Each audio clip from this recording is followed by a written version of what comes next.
Magandang umaga mga kasambahay. Ako po si Dr. Joseph Lee para sa Men's Health.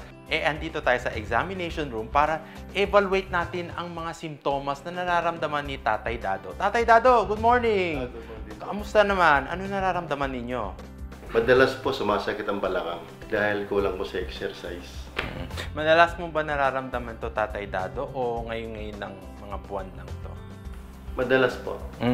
Pero yung sinasabi nating sa tagal-tagal ng panahon na sumasakit ang balakang, hindi naman tumataas yung sakit niya, yung intensity na sinasabi natin. Ay, hindi naman po.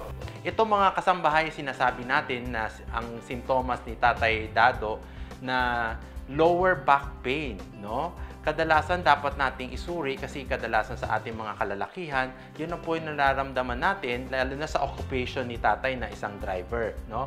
Dapat natin tandaan, ang lower back pain ay pwede sa tatlong system na sinasabi natin. Ang urinary system, ang musculoneurosystem, or ang skeletal system. Ano sinasabi natin?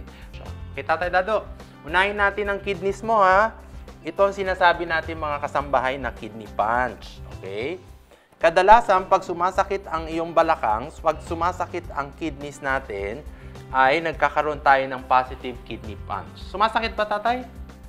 Hindi naman. Okay.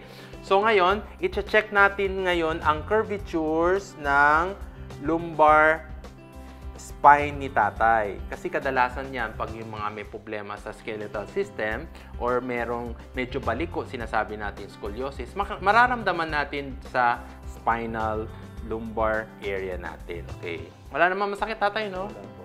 Okay, yun. Ito, masakit? Wala naman. Okay. So ngayon, na-evaluate na natin si tatay by doing kidney punch at pag-evaluate the vertical curvature para malaman natin kung may scoliosis si tatay. Then, yung mga muscle area natin, in-examine natin. Wala naman mga bukol or mga tenderness. Okay? Pag sa umaga, pwede tayo mag-stretching. Doon ka sa edge ng kama, pwede tayo mag-stretching para at least magalaw yung mga muscles natin. No? Then, put warm compress. Yun lang naman kadalasan ng mga basic tips natin, lalo na pag sa lower back natin.